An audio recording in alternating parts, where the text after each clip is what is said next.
এই হচ্ছে আজকের ব্রেকফাস্ট, ডিম টোস্ট। আর আমি একবারে চাটাও নিয়ে বসলাম। তো আমার আজকে একটা কাজের সূত্রে একটু বেরোনোর আছে, যাবো সেক্টর 5। তো মোটামুটি সেক্টর 5টা অনেকটাই দূর আমাদের থেকে গেলে, ওখানে যে আমার কাজ হচ্ছে মোটামুটি অনেক সারাটা দিনই প্রায় চলে যাবে। তো সেই জন্য একবারে ব্রেকফাস্টটা করে বেরোচ্ছি, দেখি লাঞ্চ টাইমের আগে যদি আসতে পারবো না বাইরেই করে নিতে হবে। আর আজকে হচ্ছে বাবার আবার মানে চোখের অপারেশন, এমন কিছু না, ছানি অপারেশন। বাবা শুভ গেল, সবাই ব্রেকফাস্ট খেয়েই চলে গেল আজকে, মানে আজকে আর সেভাবে করা হয়নি। আমি অলরেডি লেট হয়ে গেছে, এবার তাড়াতাড়ি করে খেয়ে আমি রেডি হয়ে ঝটপট বেরোবো। তো চলো পরে কথা হচ্ছে। ঠিক আছে, আমি ওটিপি বলবো। তো যেহেতু লেট হয়ে গেছিলো সেজন্য আমি আর বাসে করে গেলাম না, নাহলে মেট্রো করে যাওয়ার প্ল্যান ছিল। তো র্যাপিডো বুক করে নিয়েছিলাম। তো এই যে, আর বাইকে গেলে না আমার চোখে প্রচণ্ড হাওয়াটার থেকে চোখে জল পড়ে, তো সেই জন্যই চশমাটা পরে নিয়েছি, আর কিছুই না। তো এই যে আমরা এখন পার করছি পিজি হসপিটাল। তো এখনও মোটামুটি অনেকটাই দূর।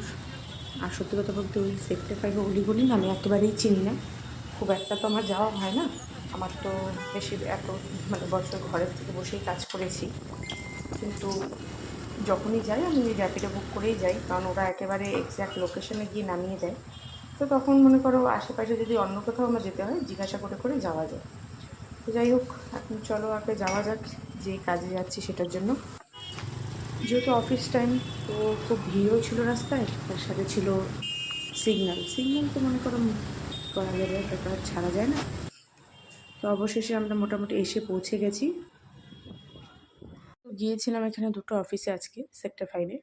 তো প্রথম অফিসটায় আমার ইন্টারভিউ ডান, আজকে এসছি ইন্টারভিউ পারপাসে। তো এখন এসছি আরেকটা অফিস, এটা হচ্ছে গোদরেজ জেনেসিস বিল্ডিং।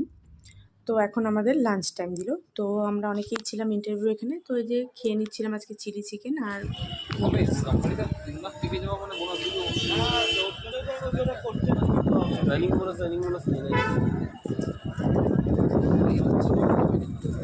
তো খেয়ে দিয়ে তখন দেখলে ঢুকলাম। আর এই যে এখন বেরোচ্ছি, এখন প্রায় বাজে 6:25, অলমোস্ট 6:30। তো এই আওয়াজটা খালি শোনো।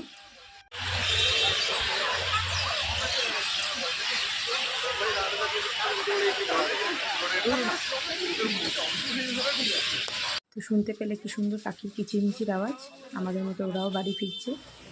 আর এই হচ্ছে আমি বিধ্বস্ত, একেবারে ভীষণ টায়ার্ড হয়ে গেছি আজকে। এখন বাস স্ট্যান্ডে এসেছি, কিন্তু যেহেতু আমি এখানে নতুন, বাস সম্পর্কে খুব আমি একটা ওয়াকিবহাল নই। আগেই বললাম আমি বেশিরভাগ র্যাপিডোতে যাতায়াত করি। তো যেহেতু ভাবলাম এখানে এসে অফিসে আমার চাকরিটা করতেই হবে, তো আমি এখন থেকে অভ্যেস করি।